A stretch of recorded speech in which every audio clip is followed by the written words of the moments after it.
Hi, so I'm Andrea Bittau, and I'm going to talk about a TCP extension that will turn on encryption by default. So what would it take to encrypt the vast majority of internet traffic? I think there's really three things we really need to get right. One is performance. It's got to be fast enough so we could turn it on everywhere, especially on servers. The other one is authentication. If you really care about security, you better know who you're talking to, so there's got to be some authentication going on. And we should be leveraging existing authentication mechanisms in place today, like certificates, passwords, cookies, or whatever is already out there for the application. And it's got to be compatible. It's got to work with legacy apps, and it's got to work on today's internet. So it's got to support NATs and other middle boxes. And there's no one solution out there that actually really nails these goals. And we think these goals are like the secret to success for ubiquitous ubiquitous encryption.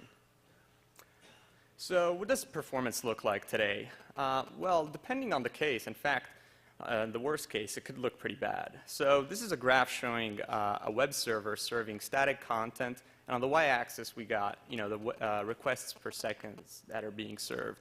And we have TCP and SSL. Again, this is the worst case, but SSL could be 82 times slower than TCP. So this could be worrying to some people. And the big problem is the cost of public key crypto. Well, it turns out if you carefully design your protocol, you could actually be only 3 times slower than TCP in the worst case. So there is clearly room for improvement today in performance. So what about authentication? Well, the way we do authentication today in practice is actually quite problematic. So let's say if I'm doing online banking, I would typically do an SSL connection, and that gives me two things. It encrypts my traffic and authenticates the server. It makes sure that I'm talking to bankofamerica.com. And then there's application layer authentication, like a password. I send a password to Bank of America so I could log in.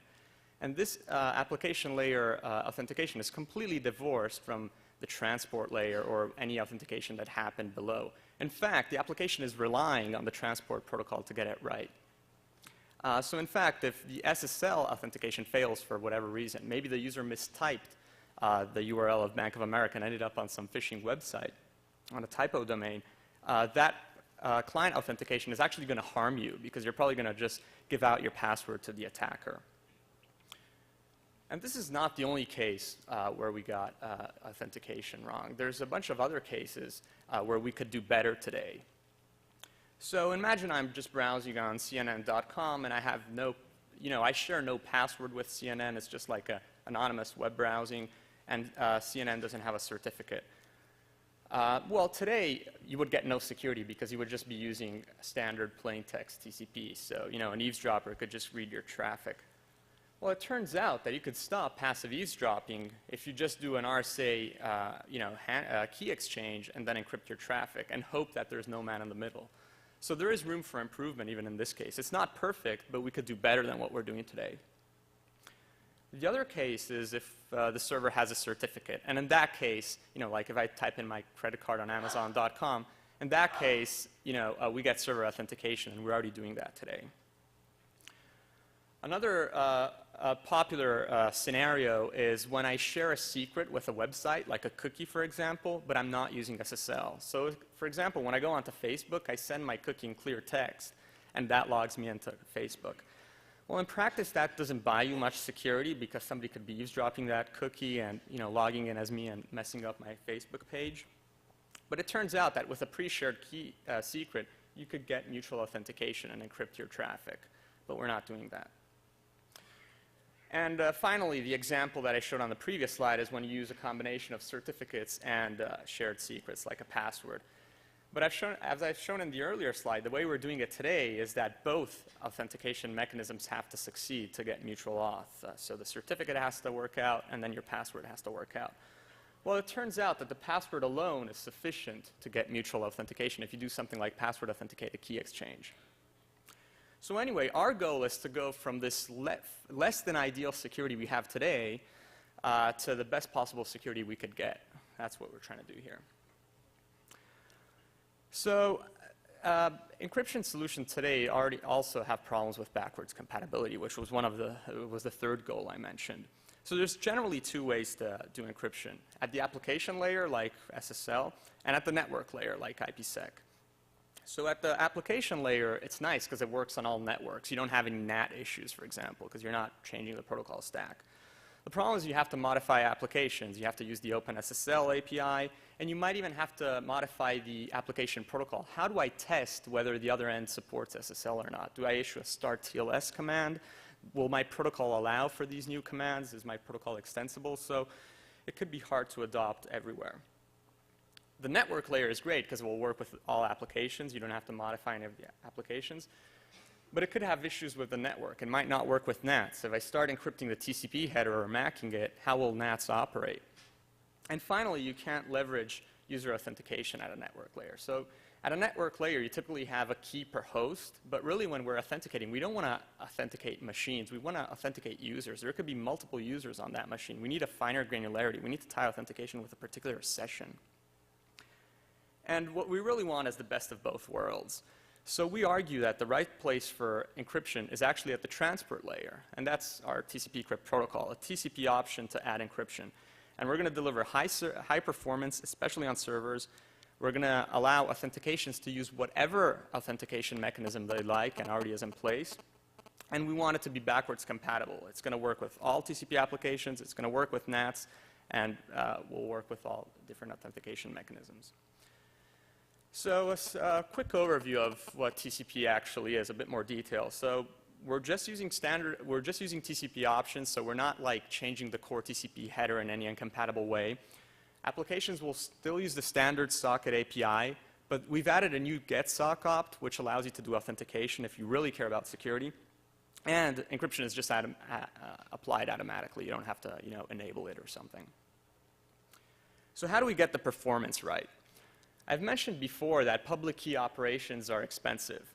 But the good news is that depending on what operation you're doing, they're not equally expensive. So if you're using low exponent RSA, it turns out that the decrypt is really expensive, but the encrypt is really cheap. So if we design our protocol in such a way that the server does the cheap part, we get high server throughput. Well, it turns out that in SSL, for example, the server does the expensive bit. So just by, switching the server and client role, we could get 36 times faster throughput than SSL. In SSL, the server has to do the decrypt because that's how the server authenticates itself. That's how the server proves it knows the private key. So if we switch the role in TCP crypt, we lose that server authentication. But we get faster throughput. So how do we get authentication in TCP crypt? Well, the basic idea is we've introduced this new abstraction called a session ID, which is a name for a connection. And so you just call get sock opt on your TCP connection, and you get this new value, which doesn't have to be secret. This is your session ID. It's unique for every connection. And the basic idea is when you do a TCP crypt connection, if the session ID is equal on both ends, there was no man in the middle. If the application is doing some sort of authentication, if it includes the session ID in its authentication, it's also going to make sure that the connection is secure. And you could use password-based authentication or whatever you like. I'm going to show you an example of how you could use certificates. So if you already have SSL in place, we could leverage the SSL certificates for authentication and use TCP crypt. And I'm going to show you how we can authenticate faster than SSL with an optimization we call batch signing. So here's how authentication would work with certificates. I connect to a server like Amazon, and Amazon is going to calculate session ID A. So now the client and Amazon somehow have to compare this session ID. Well, all the server does is sends a signed message to the client saying, hey, I got session ID A. The client computes its session ID and says, oh, yeah, A, it matches. If there were a man-in-the-middle attack, the session ID would be different, and the man-in-the-middle wouldn't be able to spoof the signature. So this works. Now I get a new connection with session ID B, and the server signs a new message saying, hey, I received session ID B. Here's the optimization. Let's say your server is under load, and it just received 4 parallel connections. Well, the naive way of handling this is to do 4 RSA signatures, right? 1 for each client. Instead, what we could do is we could just concatenate all the session IDs and sign a single message saying, hey, I received A, B, C, and D, and send that out to the clients. And we could do this because sessions IDs are not secret. It's one of our properties. So with one single RSA operations, we've just authenticated 4 clients. So we're amortizing the cost of RSA here. you can't really apply this optimization to SSL because of how the protocol is structured. Basically, in SSL, every client sends the encrypted session key or master key to the server, and this session key is random for every client. So the server has to do a decrypt, so a private key operation for every single client. It can't sort of batch decrypt or something. So let's talk about TCP crypt and how it actually works, how the key exchange works. So at a high level, the way it works is first we ask the other end, do you support TCP crypt? And the other end will hopefully say yes and will tell us I support, for example, RSA. The client is just going to send the raw RSA public key over. The server is going to generate some session key and it's going to send it back to the client encrypted with a public key. Now notice that this public key is not authenticated in any way. We're not sending over a certificate. We're not signing it. That's left to the application, the authentication I just talked about before. So that's why by default, a TCP crypt connection, if you don't authenticate, it's vulnerable to the man-in-the-middle attacks because that private key is not authenticated. And we use ephemeral public keys, so like every 10 minutes the client could generate a new RSA key or something to give you some forward secrecy.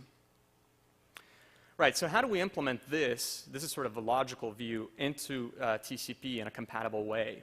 So let's look at the TCP handshake. So TCP connects with three messages, a SYN, a SYNAC, and an ACK. So the thing we've done is we've added a new TCP option called crypt. So TCP allows you to create new options. And this option takes a bunch of opcodes, and one of them is the hello opcode. So the hello message is how we probe if the other guy supports TCP crypt. If it doesn't, we're just going to get a SYNAC back, and we're going to fall back to regular TCP. So that's how we get our compatibility there. If the other end supports TCP crypt, then we do the full key exchange. So basically, the server is going to give us a list of public key ciphers and key sizes. We're going to give him a list of symmetric ciphers we support and a list of MACs we support. We're going to give him a nonce, and we're going to give him our public key. And the server is going to reply back our master key, which is an encrypted version of the server and client nonce. So there's a couple of things to note here. First of all, we've extended the TCP handshake from a three-way handshake to a four-way handshake. So we're going to be adding some latency here. Another thing to note is that the init1 and init2 messages are fairly large because they include public keys. Now, in TCP, you're only limited to 40 bytes of option space, and we can't fit a public key in those 40 bytes. So what we do is we encode those options as data, and we send a TCP option that signals to treat the data as options. And that data is invisible to the application. And we just do that at the very start of the connection. So this only happens for the init1 and the init2 messages. Okay, so we've exchanged the master key. From that, we could derive our encryption key and our MAC key, one for each direction of transmission. And that's how we also derive our session ID. Now, if you look carefully, the session ID includes a hash of the whole handshake. So in other words, if anybody messed with your handshake, if there was a man in the middle that sent his own public key, for example, the session ID would be different. So that's how we guarantee that if the session ID is the same, there is no man in the middle, because it means nobody messed with your handshake. Now, there's an optimization we do here called session caching, which is an optimization already present in SSL, so nothing new. And the idea is this. If I've talked to you in the past, and I'm going to talk to you in the future, instead of doing a full key exchange and doing RSA, we could just derive our next key based on some old key we've shared. So that's much faster because we avoid the RSA cost. And also, it simplifies the handshake a lot. So when we're doing session caching, all I have to do is tell the server, hey, remember that session we've had in the past with session ID X? Let's resume that. And the server's going to say, OK, let's do that. And we require only 2 messages for that. And we can complete session caching within the three-way handshake of TCP. This is very low latency here. So this also highlights a benefit of using the transport layer. Because if you were at the application layer, you would have to do the three-way handshake of TCP first, like SSL, and then you would have to do your session key negotiation. So you would have to add extra round trip times. Instead, we could leverage the existing three-way handshake to do this. Great. So we've exchanged the key. How do we actually encrypt and MAC the data? Well, we just, in fact, encrypt and MAC the payload of TCP, and we MAC the TCP header. So we don't encrypt the TCP header, so we allow NATs to see the source and destination ports, for example. And we also don't MAC the source and destination ports, so we allow them to change, so MACs can operate because they change those fields. There's some additional fields that we MAC which are not present in the TCP header to prevent against some attacks. For example, we keep track of a 64-bit sequence number and ACK number, and we MAC those so we prevent replay attacks. If the 32-bit sequence numbers of TCP wraps, that's how we stop replay attacks, because we're actually MACing a 64-bit version. And we MAC the whole length, the TCP length of the packet, so people can't truncate our packets. All right, so we've implemented this for Linux in the kernel, and that's our fast implementation. And then we have a user space implementation, which is a bit slower. And it's slower because it uses divert sockets, which is a mechanism of telling the kernel, hey, give this application all your packets. The application will fiddle with the packets and then send them out to the network. So there's multiple copies of the packet lying around. That's why it's a bit slower. But the good news is that you don't have to modify your kernel. It's actually portable. It runs on Linux, Windows, and Mac, and FreeBSD. So that's what we expect end users to be using. It's really easy to deploy. And we also have a drop-in replacement for OpenSSL, which attempts to do TCP crypt with batch signing. And if the other end doesn't support it, it will fall back to SSL. And the way this works, and we avoid double encrypting because we have this application supports bit in the TCP header, which probes if the other guy's stack at the application layer supports TCP crypt. So we could check if the other guy is running a sort of TCP crypt enhanced OpenSSL. And if it's not, we just go back to plaintext TCP and just let SSL do its thing. All right, so let's talk about performance. There's really three things we care about. If I'm a web server, I want to know how fast I can accept client connections and serve them. So what's my accept rate, my connection rate? If I'm a client, I care about latency. How long will it take to display that website? And both for clients and server, I care about data throughput. How long will that download or upload take? And these performance numbers are on our Linux kernel implementation. So let's talk about connection rate throughput, how fast the web server could accept clients. So on the y-axis, I got connections per second, and I've got different protocols on the x-axis. So the TCP crypt server is faster than the SSL server because in TCP crypt, the server is doing the cheap RSA operation. In SSL, the server is doing the expensive RSA operation. And obviously, TCP is much faster. Now, recall that with TCP crypt and SSL, there are two cases. There's the cached case, which is doing no RSA. So in that case, that's why the blue line is faster than the red line, because there's no RSA in the blue line. So real traffic will be somewhere between the blue bar and the red bar. It will be a mix of new clients and recurring clients. But this is not a fair comparison with SSL, because SSL gives you server authentication by default. TCP crypt does not give you authentication by default. So what's the cost of authentication if we add authentication overhead to TCP crypt? I still have the same graph in terms of setup. I have connections per seconds on the y-axis. And the far left column is TCP crypt with no authentication for reference. And on the right columns, I'm adding authentication to see what the cost is, what the drop in performance is. If we have a shared secrets, we can authenticate really quickly. If we have certificates, we could authenticate quickly using our batch signing tricks. If we share only a weak password, things get slower because we have to use elliptic curve crypto to transform that weak password into a strong cryptographic secret. So we have to do stuff like PAKE, which is more expensive. But still, we're faster than SSL. So authentication comes at a low cost. So an end-to-end benchmark, this was the graph I showed at the beginning of the talk. So this is the web server serving static static HTML files. And you could see that by adding a bit of application overhead, the gap between TCP and TCP crypt is already starting to narrow. So, if the application is doing real work, we'd expect, hopefully, the overhead of TCP won't be that much bigger. Right, so what about latency? What have we done to it? So in the case where we're not caching connections, so in the case where we're doing RSA, that's the red line, we haven't improved much because I still need to wait for those 11 milliseconds of RSA because the client is doing that and the client has to wait for that. In the cached case, when there's no RSA involved, we've improved quite a bit, like more than 2 times faster. And the reason is because in TCP crypt, we can complete session caching within the 3-way handshake. We don't have to wait for TCP to complete and then do session caching. Now, you might think, Why doesn't batch signing add latency? It's still 11 milliseconds if I'm doing batch signing with TCP crypt. There's actually two RSA operations that happen when we do that batch signing thing. There's one that happens at a TCP crypt layer just to negotiate the session key.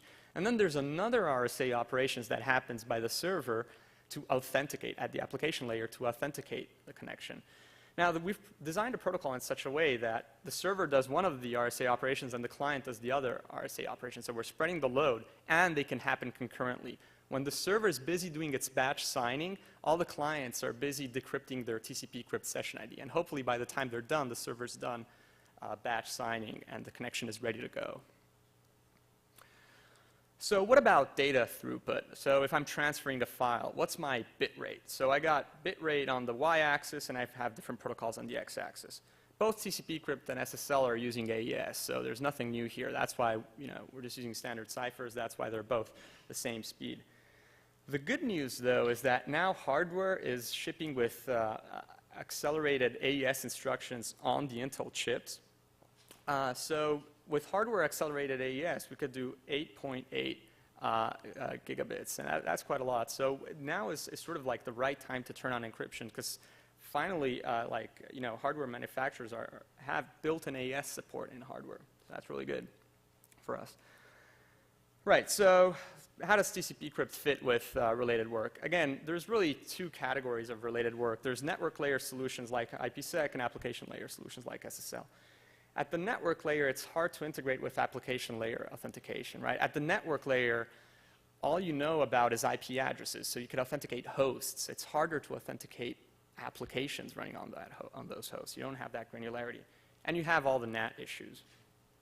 At the application layer, SSL suffers from poor server-side performance, as I've shown, and it also requires changes to apps and protocols. Now, there's a bunch of work been done on improving SSL's performance, like SSL batching. That's different from our batching mechanism. So in RSA batch, basically you produce multiple signatures with slightly different public keys. Whereas what we're doing is with the same public key, all we're doing is producing one signature with more information. So it's just a different concept. And SSL rebalancing, which is pushing the expensive operation to the client, it doesn't leverage application layer authentication. You're stuck with using a PKI. You can't use passwords or cookies or other things. So I've presented a TCP crypt, a protocol that will get you high performance, especially on servers. It will let authentications authenticate their connection and use whatever mechanism they like. It's incrementally deployable. It will work with your legacy app. It will fall back gracefully to TCP. It will work with NATs. And so, yeah, help us install, encrypt the whole internet by installing TCP crypt. And I have set up a website there where you could just download our user space implementation and run it. And that website supports TCP crypt, so you can connect with TCP crypt and sort of get the TCP crypt version of the website. In fact, let me just risk it and try to show you our website. Let's see if I remember what the number is. Hopefully it's this. There you go. So I connected with TCP crypt now, so I'm getting red menus. And we have this Hall of Fame thing. And according to our Hall of Fame, 59% of visitors of this website use TCP crypt. We got 400 hits. That's probably just me clicking refresh all the time. And you can, you can enter the Hall of Fame. So I'm going to put USENIX sec live demo. And you could make history by being one of the first TCP crypt users. My TCP crypt number is 9. It logged my session ID on the server. I can check my session ID running netstat on my client. So after the fact, I could go home and compare the session IDs to see if you guys were doing man-in-the-middle attacks or if the government is trying to spy on us or something. Today, we wouldn't even know. Now, at least we have a way of checking. So yeah, that was my presentation. So I'm happy to take any questions.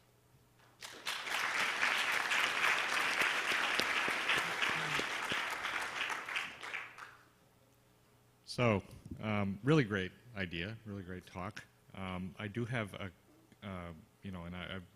David Reed, I've been pushing standard transport level encryption since the beginning of the internet, so finally glad to see somebody trying to make it happen. But I do, having thought about this for a long time, want to point out two things. One, piggybacking stuff on the SYNAC handshake is actually an idea that was there in the beginning, and there was a reason why stacks don't do that. And the reason is a DDoS attack that's well understood, which is that the SYN cache fills up. Or worse yet, if you pass on the data to the client, the client app may do things wrong. So it sounds like you're mainly filling up a SYN cache with more half-open connections, if you will. And that's a well-known DDoS threat. I'm just wondering if you've looked at the impact of that. You could say, well, it's worth it, and I would agree with that, but what do you think about that? Right. Okay, so if I understand the question correctly, basically now we're adding new stuff to the SYN packet and potentially new state on the server. Well, the way this is implemented is when the server receives a SYN, all the kernel creates is something called a mini socket. And that mini socket, in this case, all it requires is one extra bit to just keep the state of whether the other guy wants to speak TCP crypt or not. So that's one reason why our SYN just includes that probe TCP and not, for example, a whole public key. Because if we were to send a public key in the SYN, we would have to cache that public key. Instead, all we do now is we cache a single bit, and once the client sends us our ACK, that's when we start doing the heavy computation. So the server state on the SYN is really cheap. That's a one bit. I like your crypto here, and it's pretty good, but by doing this as the transport layer instead of using IPsec for this, you don't get protection for UDP or SCTP, et cetera. And I'm very puzzled by your claims both that it is impossible to do individual user encryption using IPsec because you can have as many session IDs between two hosts as you want. In fact, when we designed IPsec, the idea was that you would have individual user sessions, individual TCP sessions with their own SPIDs. We just totally failed at getting the APIs in place. Yeah. But if you're willing to add a socket option, it can talk to IPsec at the IP layer as easily as it can talk to the TCP layer. Yeah. And protect everything. And the second thing that I was puzzled at was your claim that IPsec doesn't play with NAT when there are, when there are perfectly good standards that are deployed that people use. In fact, and when they're sitting in hotels behind NAT boxes to speak IPsec over NAT. So I'm a little bit puzzled by both of those claims. Okay, I think there were really three parts to it. One of them was IPsec is more general. It will cover UDP. It will cover everything on top of IP, which is certainly true. We're restricted. All we do is TCP. Now, the reason we chose that is because we think TCP, so first of all, TCP is the majority of the internet traffic apart from DNS, I guess. But also, yes, okay, fine. Right, we could also authenticate the server using passwords and stuff like that to make sure we're talking to the right server, even if DNS got compromised. Now, in TCP, you could actually use the existing handshake to do your key negotiation. In IP, it's just a connectionless environment, so you would have to create some additional handshake yourself. Okay. The other issue that you mentioned, point number 2, was there was one point about NATs. Well, you also claimed that it was impossible to use yes, okay, IPsec with with per user stuff, which it isn't. Application, yes. Okay, so you also mentioned yourself that we didn't get the you didn't get the API right. So clearly there was at least something missing. There's this abstraction. Oh yeah, but you've added an API change as well, so they could have been the same API change. It could have been, right? But I think we got it right with at least a session ID mechanism, right? So there's that step missing. If you took it one step further, you would probably have to come up with the same API. So there was something missing. The other problem is that from first principles, right, like IP, you are operating on an IP layer, so you would have to somehow track sessions. So you would need additional mechanisms to do that, which I guess you have in place. Now, when it comes to NATs, yeah, but the original design, it fell down because of NATs. So you had to add a bunch of other tricks to get it to work with NATs. But they're deployed. Well, okay, I'll take, I think there's going to be a flame war between IPsec and TCP crypt, so maybe we should take it offline. Okay. Damien Miller from Google. I think this is a great direction. Lots of people have sort of dashed themselves against the rock of implementing crypto extensions to TCP, and I hope that you can get yours up. You seem to be familiar with Adam Langley's obfuscated TCP proposal. Could you contrast your approach with his a little bit? I'm sorry, it was kind of like low audio for me. Sorry, can you hear me now? Can you hear me better now? Yes, yes. Right. You mentioned Adam Langley. Yes. Are you familiar with his obfuscated TCP approach, and could you contrast yours with his a little bit? Yeah, so again, like one thing I didn't really talk about in TCP crypt is like, well, I didn't really drive the point home, is we protect like we MAC the TCP header, for example. So if you want to protect against like RST attacks where I inject an RST packet, you wouldn't be able to do that, you know, with like obfuscated TCP. So there's like additional protection we provide, essentially. Right. That's one. And what protection is there against downgrade attacks? There's two cases. If the application authenticates, then you could detect that, right? Because you could detect if somebody messed with your handshake. If there's no authentication, so it's best effort, yes, you can downgrade. Which you could argue it's also a nice feature, because if I'm running a transparent proxy, I could like, you know, downgrade my connections to get caching or something. So it really depends if you do authentication or not. Right, and just the final point, there's lots of NAT devices and firewalls that modify TCP options, like ADSL routers will commonly modify the MSS option to, you know, force TCP flows to fit in within an ADSL MTU. If you're macking that part of the header, then it's likely that you're going to break in a lot of consumer Right, so devices. I really haven't talked too much about TCP options, but we don't MAC all. There's some TCP options that we don't MAC, like the timestamp one, because some people fuzz it, like some middle boxes for security reasons, and those we don't MAC. So in our protocol spec, you could actually see exactly which options we MAC and don't. Cool, thanks.